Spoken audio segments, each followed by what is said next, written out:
in the conversation of being the choice? How did this come about? You see, it was the small moments. So when I started doing comedy in South Africa, the widely regarded opinion of most comedians was you shouldn't put your comedy online. Don't put your stuff on TV because then you can't do it again.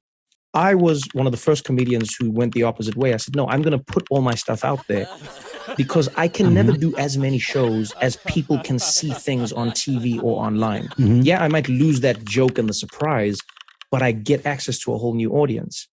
And that's what happened. Wow. The reason Jon Stewart contacted me is because the executive producers on the show saw one of my clips when I was in South Africa. I wasn't here. I was doing my jokes in South Africa. I was traveling around the world.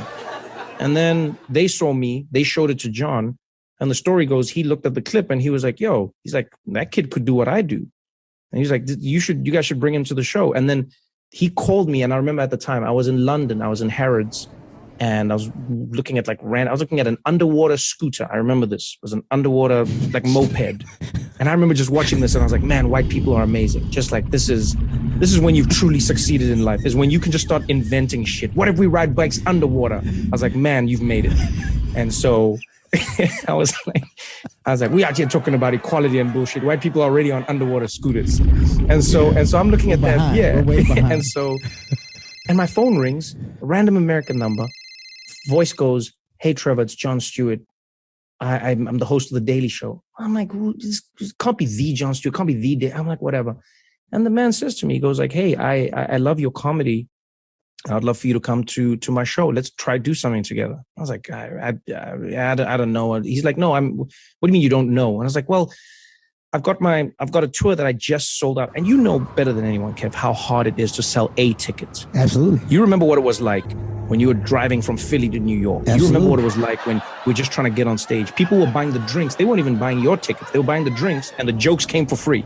Could give two shits about the jokes. Exactly.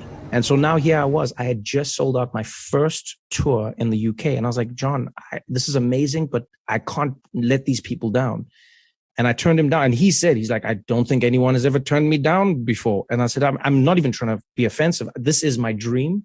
So respectfully, I'm going to say no. And he said, well, if you do come to New York, look me up and come and join me at the show. And about a year later, maybe, if my timelines are correct, I was in New York and I was doing my show here. And he called me again. He said, you're in New York. You didn't look me up. I said, I forgot. He's like, just come to The Daily Show. And I got there. And you know, Kev, sometimes you meet people who you feel like you've known your entire life. And with comedians, that becomes an exponentially bigger experience because you also share a comedic rhythm. His comedy is so different to mine, but we have a similar way of, a similar place we get to. You don't take the same road, but the same idea is attached to your journey.